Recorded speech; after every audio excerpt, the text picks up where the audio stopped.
Hi everyone, this is Koke from HubSpot. I'm a sales specialist. I normally work with Service Hub, Operation Hub, and now Breeze Intelligence. And I would like to record a quick demo today for Breeze Intelligence to clarify a little bit the tools that are included in Breeze Intelligence, which ones are not, and hopefully to answer a few of the questions that you might have in your head, right? First of all, the main three tools included in Breeze Intelligence are the data enrichment. This is one of the biggest one. It's going to be included in this other two as well. But data enrichment consists in enriching some of the properties for your contacts, for your companies in the CRM. And the idea of this is that you can get this information in order to segment the right way in HubSpot, nurture the right way, and also assign to the right owners, whoever need to get the specific companies, right? The form shortening is you've probably seen it in many other demos, so I'm not gonna go into much details there. But the form shortening, as you know, the idea of this is so the conversions for your forms increase by just maybe asking for the email address or maybe one or two other properties that are not known. But what happens in the background is you're going to have more properties in a form that are going to be hidden if these properties are known by Breeze Intelligence. Otherwise, if they're not known, they will appear in the form. I will give you a quick example later on. But before that, you also have the buy insights or buy intent. And the main focus for this is for you to identify, first of all, between all the target companies, the ones that you want to target, the ones that are good fit companies for your business, and see which one of these companies have visited your specific pages, because you can be very specific on this. But this is going to play the main thing of this is that the HubSpot tracking code is on the pages that you want to track, either your website, landing pages, knowledge base articles, blog, whatever you want to be using for the tracking. The idea is that the HubSpot tracking code is there if your content is not being hosted in HubSpot. Okay, so this is what the contacts in HubSpot looks like. Everybody's familiar with this, so no big news. But I want to show you that you can enrich contacts from here. The same applies to companies. You can enrich them individually. You can enrich them in bulk.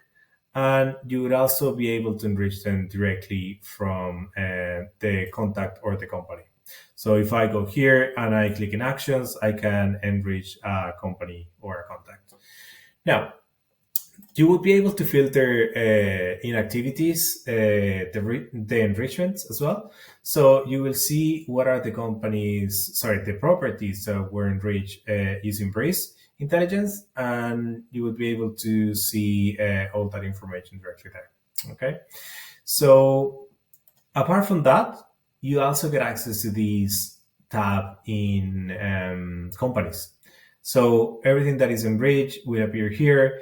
And it's going to be a nice view that's going to help you making the decisions, or just to have a quick overview on that specific company that you just added on your CRM, right?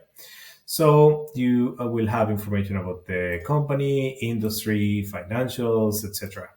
So all this is information that you can use in workflows. You will be able to use them in reports. You will be able to use it in segmentations like views or lists for your teams to be working these companies in HubSpot on a daily basis. Okay. Going back, here are the properties that you can reach right now. More companies will be added. More properties will be added in the near future. But so far, you have properties that are going to be valuable And they're going to be very useful as well when you are using the form shortening, because instead of asking the city, country code, maybe employment role, the LinkedIn URL, first name and last name sometimes, instead of asking all this information, you can just ask for the email address, include this in the form, and at the end of the day, if these are known, they're not going to be asked in the form. So if I enter my working email, it knows all the other information. So it only asks for the country, region, and industry, which are the ones that are not known. But for example, if I go for cookie ads, I can use an ads, gmail.com. I know why this changed to English. I have a Spanish keyboard. Anyways, now you can see it asks me for the company name, country, region, number of employees, and industry. So in order to set up a form to work this way, you will have to turn it on. So it's not going to be all forms or non-forms. You can choose which forms you want to use the form shortening with Breeze Intelligence. And once you turn it on, you can start adding more and more information here. Okay, so that's pretty straightforward. Let me see. Hopefully, I'm not missing anything. So the continuously enriching existing records. This is a setting that is only for two of the packages for Breeze Intelligence credits. So you have four different packages. You have the 100 credits, which is kind of like a way for testing, pretty much. That's not going to include the continuously enriching contact records.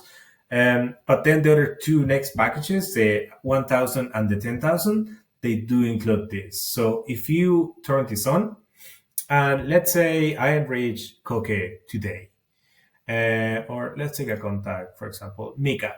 So if I enrich Mika today, that's perfect. It's not going to work because Mika doesn't have a. Oh, it did work. Well, I thought because it's a fake email, it wouldn't work. Anyways, so I enrich Mika right now. If I have this turn on, what is going to happen is whenever Mika change jobs or move to a different company or change city or anything like that, and that information is known in the database, Mika is going to be updated automatically. So that's perfect. Now, if this is off, like it is right now, and I enrich Mika now, and I enrich Mika again next month, that's going to be 2 credits because it's not the automatic enrichment. I'm doing it manually again. So my recommendation is if you are in the two packages in the middle, like the one that is sold by thousands or the one that is sold by 10,000s, my recommendation is to have this enabled, and your contacts and companies will get re-enriched every single time that the information changes. Okay, so that's one of the main things. Perfect. So I already show you what the form shortening is. So I think we're ready to go into the buy intent, and the buy intent is very straightforward. I don't think this is hard to understand, but I will try to explain it as detailed as possible. So first of all, there are 2 things to define. One is the target market, and the second one is the intent criteria. So in the target market, you will have to choose between the industry. These are not mandatory. You can choose the ones that you want. The one that you don't want to use, that's fine. You can just skip them.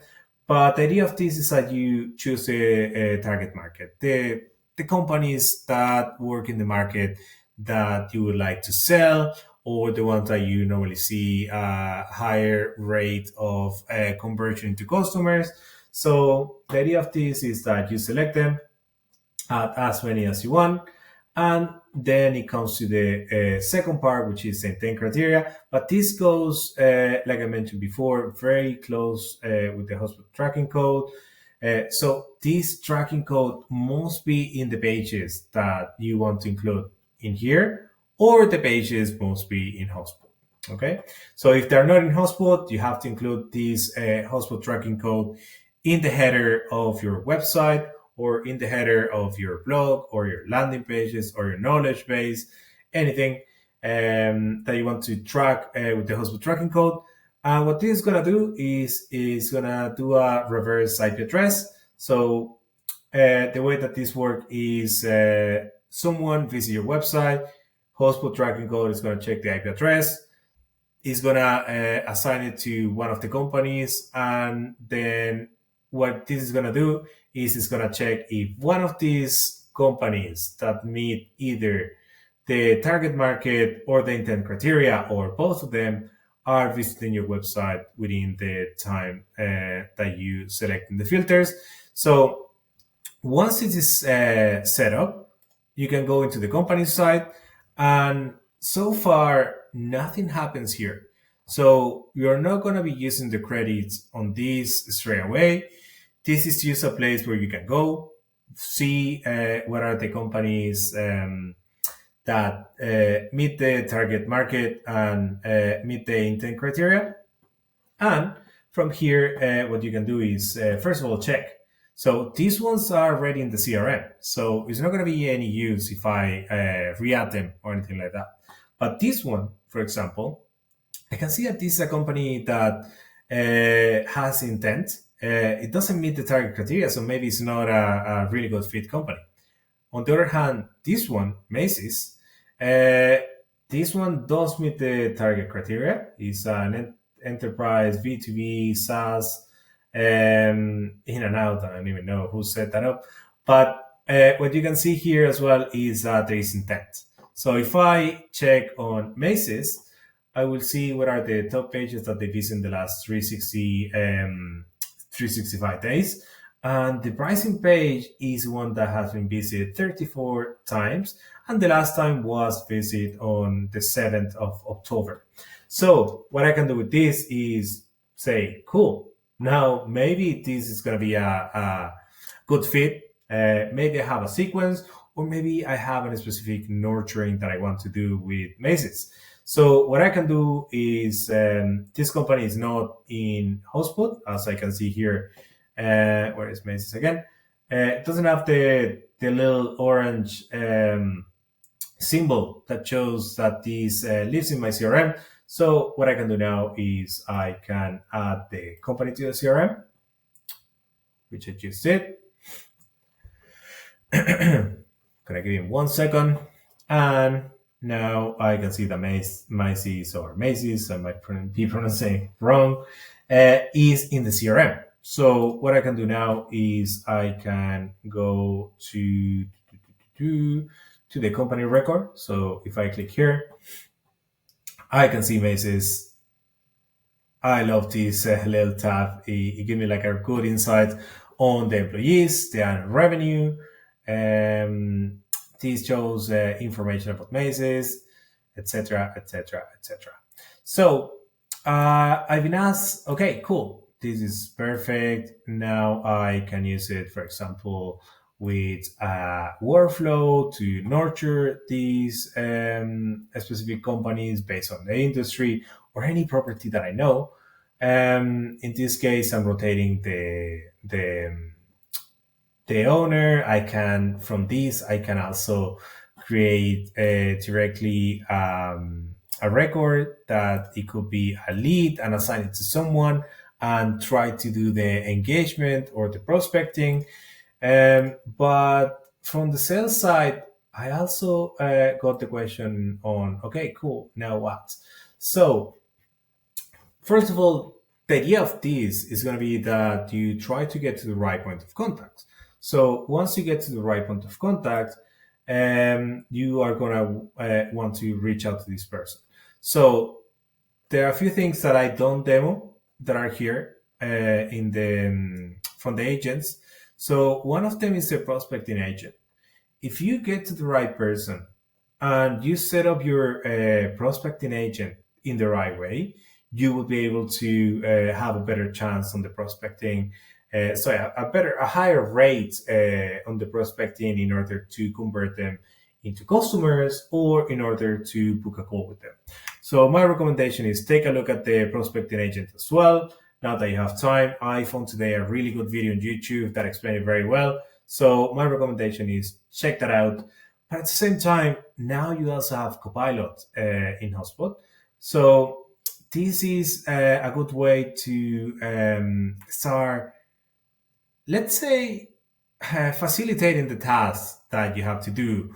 Or this could be like writing an email, this could be finding information, etc. So let's say Macy's was interested in the pricing page. So I can say that, let's say, so help me write an email to, let's say this is going to be called John, to John, the CTO of Macy's. He was looking at my pricing page,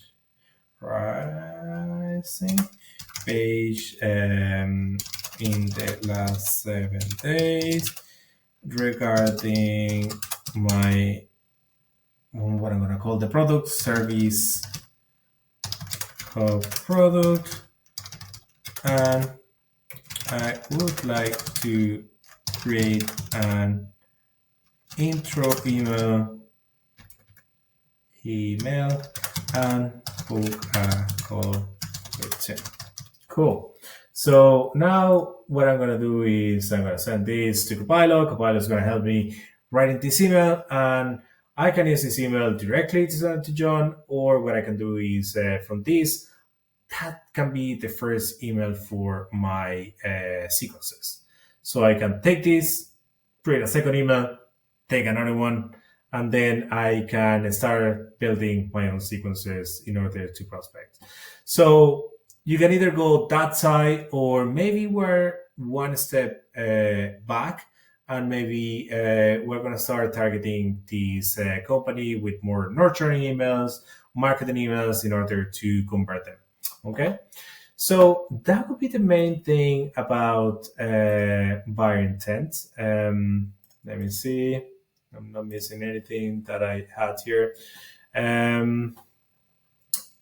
Yeah, I'm not missing anything. So one more thing that I want to mention is right now the team is working on many things. As you know, this was only released at the end of last month. So this is in the record source. You're going to be able to see all the companies that were added from the buy intent within the record source. So you will see all this information, and you can use it in workflows, or if you want to use it, for example, in reports, you will be able to do that. So I think that's the main thing. I probably won't go into other agents that requires of a complete demo, but yeah, I hope that answered, if not most, all of the questions. Sorry, if not all, at least most of the questions that you have. But if you have any other questions, feel free to reach out to me. You can reach out to your sales rep. You can reach out to your CSM. And we're going to be happy to answer any questions. The idea of this is that you're clear in what's going on with AI in HubSpot. You're clear on what Breeze Intelligence is and what it's not. It's not the agents, of course, but you can use it together with many other tools within HubSpot. That's the main thing, understanding the capabilities of this amazing tool. What you can do on what will you will be able to do as well in the future. Okay, so have a great day. Take care. Bye bye.